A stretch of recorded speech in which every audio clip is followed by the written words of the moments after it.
Guys, welcome to another edition of the G4L podcast. Today we're joined by a very special guest. She comes all the way from the west coast of Idaho, right? Yep, over here in Meridian. Paige-Ann, what's going on, Paige? Paige is an NPC Bikini competitor, am I correct? That's correct. So, Paige, why don't you tell us a little bit about, what it's like competing and how do you even start about it? Oh my gosh, what a loaded question, but I'm happy to dive Yeah. into it. Competing is so much fun. I absolutely love it. I started competing in 2017 and really just found a passion in the sport immediately. And ever since then, I've just dove head first straight into the water. And I mean, it's intense for sure, but it's definitely something that I think if people are passionate about and really committed to, it's not difficult. It's a mindset thing more than anything. The sport is all about mindset, mental growth, and mental clarity. And if you can master that, I mean, you can really just thrive in the sport. And when did you start competing, and when did you like make that decision? When you just go from like regular training, like an average person, to actually, being like, training for competition? Yeah, it was in 2017, actually. Some friends of mine were interested in it initially, and I'd been following the sport for quite a few years and being in the fitness industry for about a decade now, and always having a deep love for sports and athleticism, yoga. It just came very naturally to me. What goes into it as far as like when you first want to start out, when everybody's like, "Oh, I'm 4 weeks out, I'm 2 weeks out, or whatever." Like, how is your routine in a sense as far as like, the amount of days you work out during the week, or are there any rest days? Can you just like kind of walk us through it? Sure. Yeah. I mean, I guess the initial place where you really want to think about starting is, before you decide to make the decision to compete, you really need to evaluate like the overall picture of if you're really going to be ready to step on stage.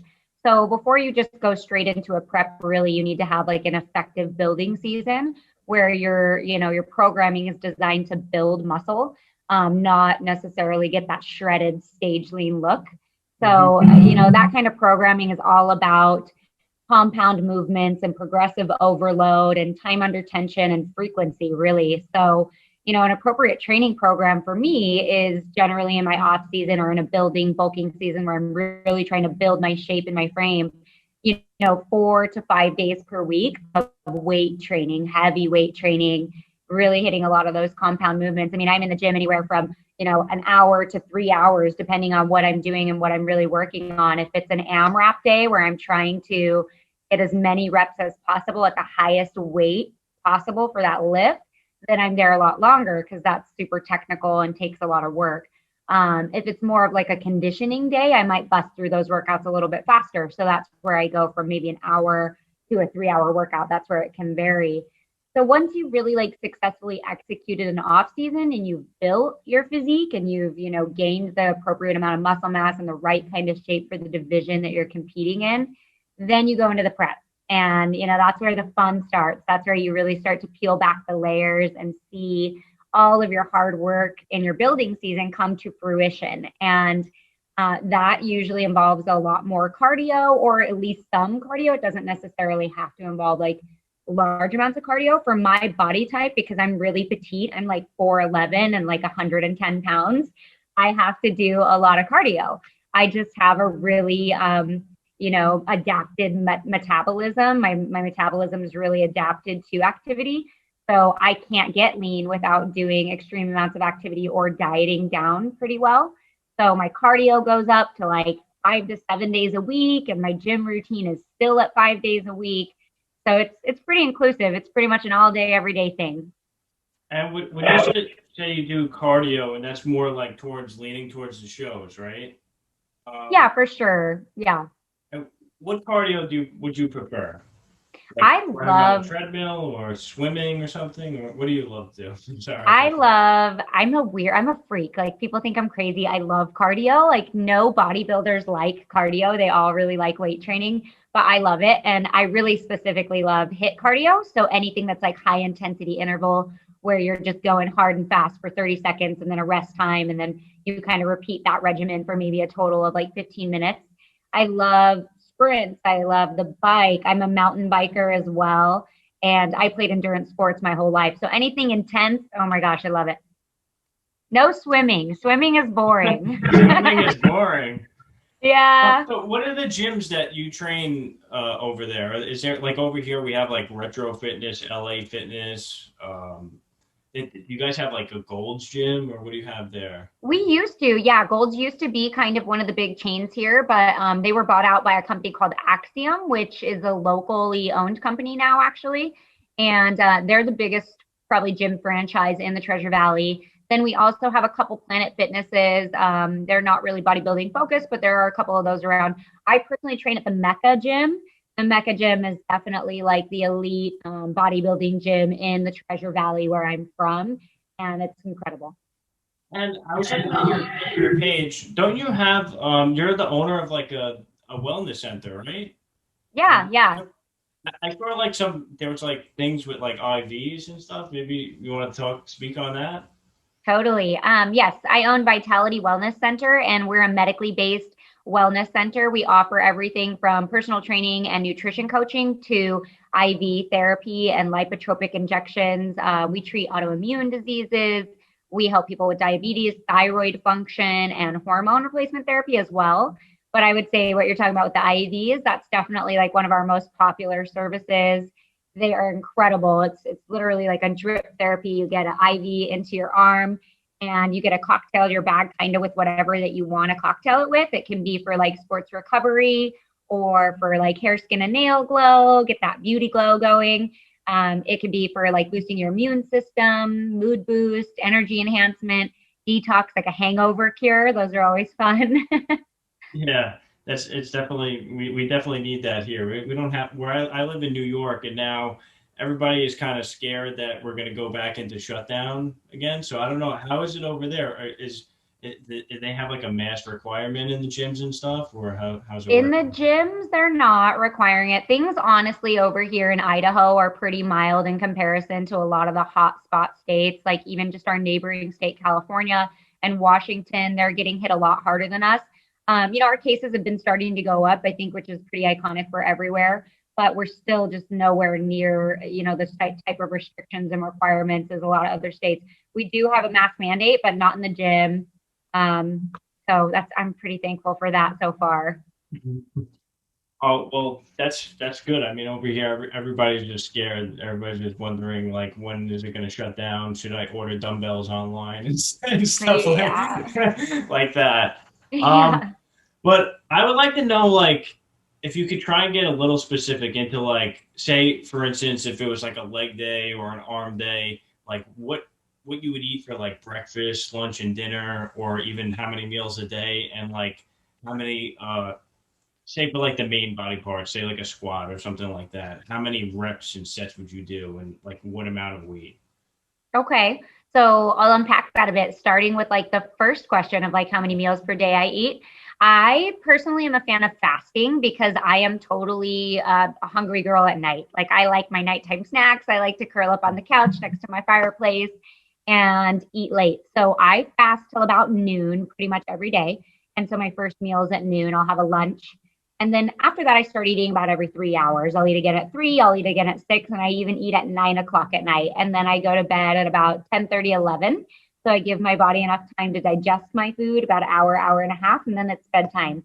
So I guess what is that? 1, 2, 3, 4 meals a day is generally what I do.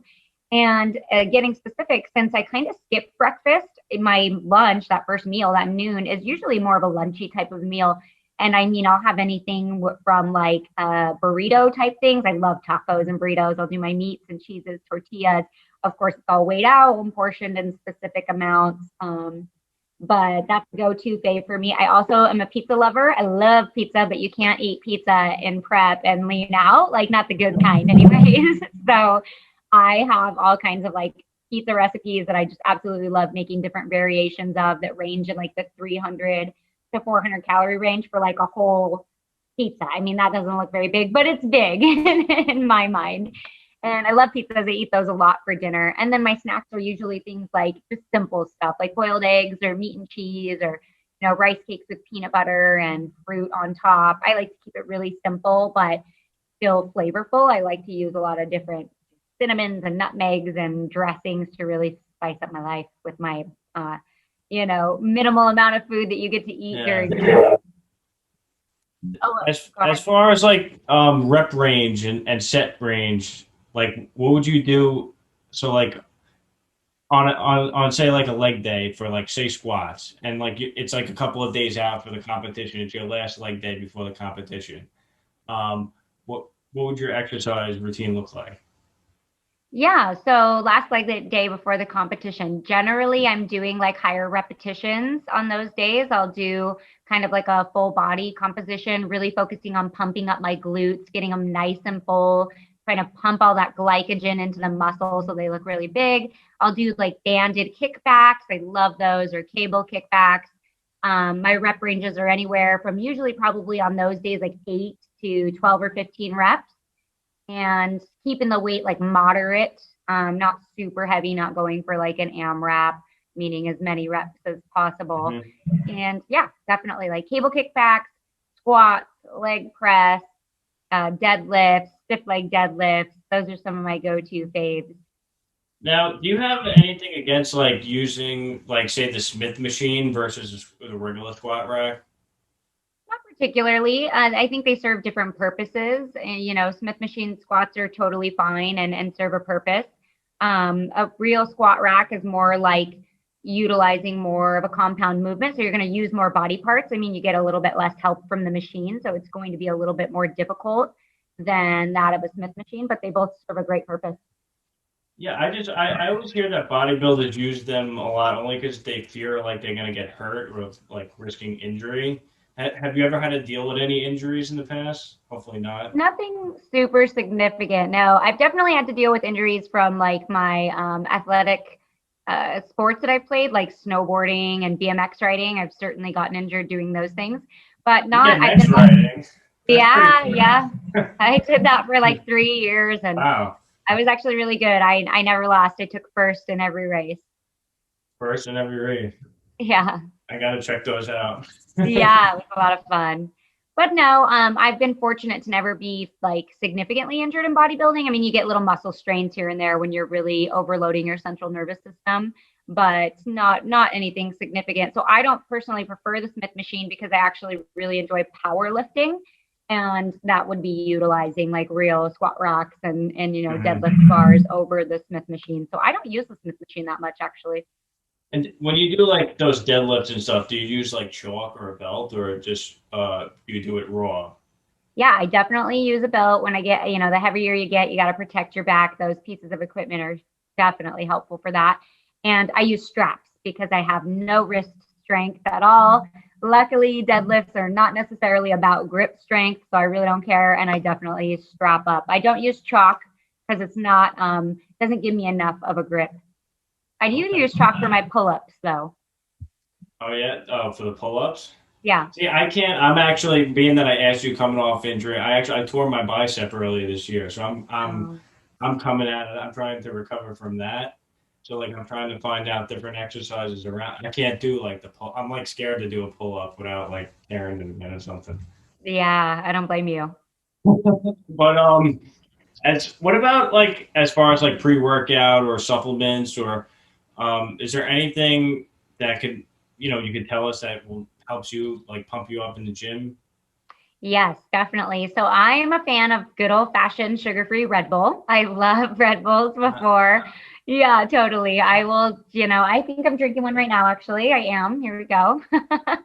Sugar I free love, though, right? You yeah, said? yeah, sugar free always, always with the sugar free. You got to save those carbs. I love those. And I do like Lit, which is a raw product by GNC. I do like that pre-workout. I also like pre-caged. That's a caged muscle supplement, and they're actually a local brand, or they started locally here in Idaho, and they've grown to be pretty big. Those are my other two favorites besides my Red Bull. And what about like supplements as far as for like cutting water weight? Like I heard some people use like dandelion root, or they'll go in the sauna and then to try and sweat it out and look really dry before the competitions. Do you do anything like that?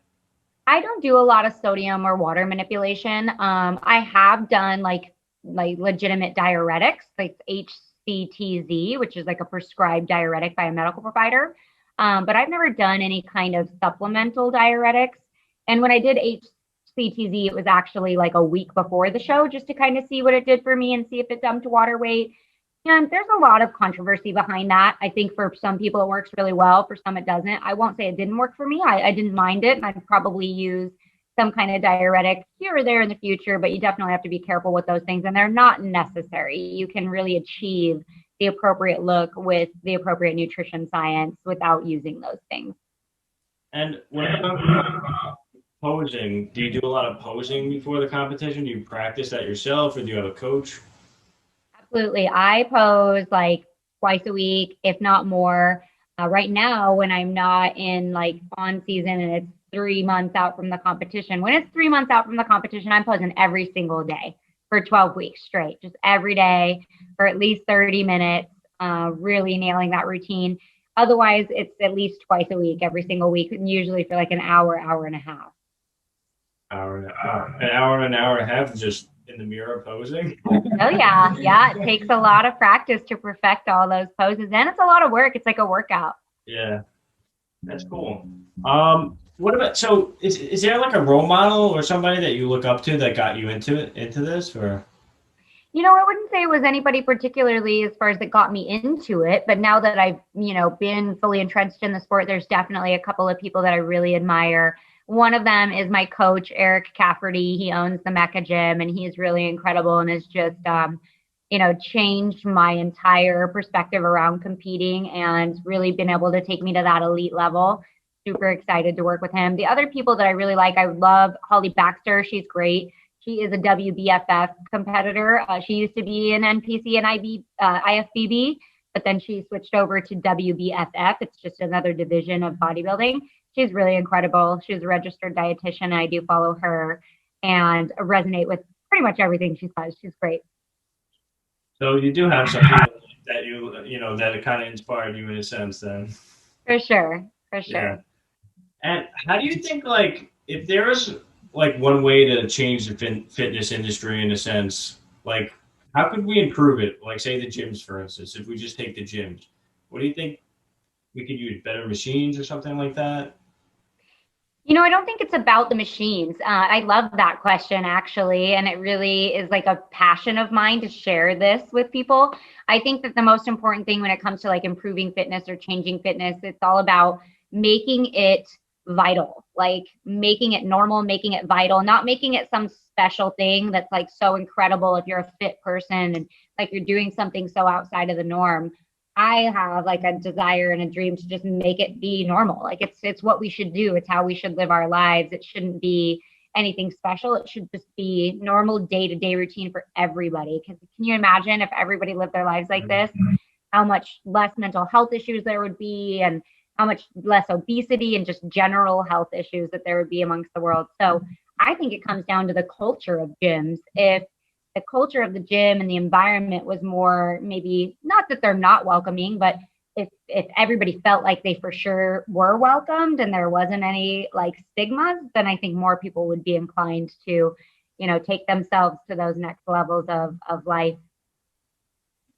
Now, do you have like certain friends that try and like ask you kind of like the same questions that I'm asking you that aren't competing that you help out? Definitely. Yeah. Oh, yeah. I get questions every day, all day. And I'm sure, it doesn't help that I'm a fitness and nutrition coach myself. So then on top of that, we've got the competing plus the background.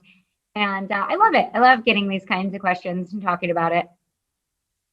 Yeah, yeah. I mean, me too. Otherwise, I wouldn't be on here. But as how about another topic is recovery. Besides just being inside of the gym, how about outside of the gym? Do you do anything like I don't know, what do they have?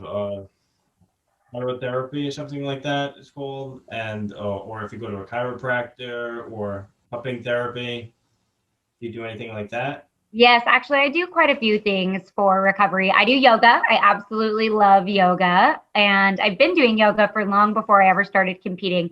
Definitely attribute it to a part of my recovery routine. It's like active recovery, but still something I do. Massage, I love massage and just good old fashioned. The sauna can sometimes be a part of my recovery routine as well. And then my IV treatment therapy that we do at my clinic, I utilize that for a lot of the recovery processes as well. We need that. We need that here, definitely. I'm shocked that you guys don't have that in such a huge city. It's, No, we don't have that, but I mean, in our gyms and stuff, we have tanning beds. I don't know if you guys have that.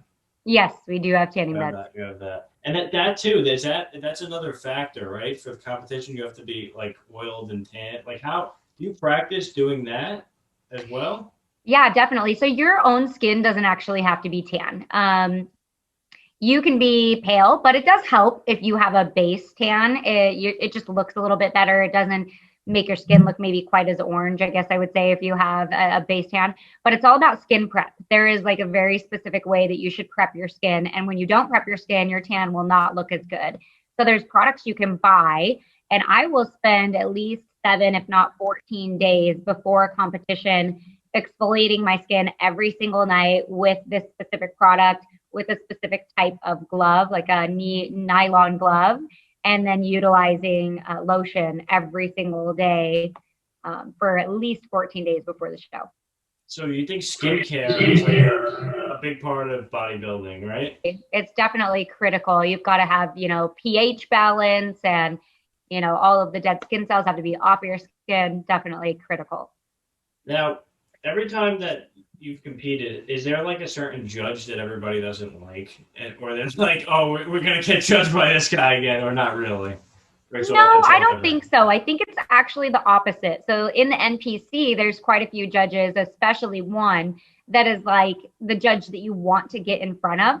So the way that it works is you're actually kind of trying to put yourself in front of very specific judges because they're the judges that count and that matter. And the more they see you and the better you place at their shows, the more likely you are to turn pro. And then the more likely you are to continue to get recognition when you go and start competing at the pro level. So it's actually the opposite. People are generally like seeking out specific judges that are at specific shows. All right, cool. So, and like, where have you placed like in these competitions? Because I see you have like the medal in your profile, whatever. So you came in first place in any of them? Or? Yes. Yeah. So that's the gold medal. And So it's not really what they like give you, I gold. guess. Yeah, it's not really gold or silver or bronze. It's like first through fifth place. And if you take first place in your class, then you get to compete in the overall and you can take first place in that. And at some shows, you can compete in more than one division or more than one class. So I have taken first place on 2 different occasions in my class. And yeah. First place. Wow. Yeah. You get a So, tiara and a trophy. all right. Nice. Um, yeah, so I mean, I pretty much asked you everything that I kind of wanted to about, fitness and stuff, and I wanted to thank you for, being honest with me about everything, and Yeah, of course. I just thanks again for coming on the G4L podcast. Absolutely. I'm super happy to have gotten to talk to you tonight. It's been a lot of fun, and hopefully we get to do it again in the future.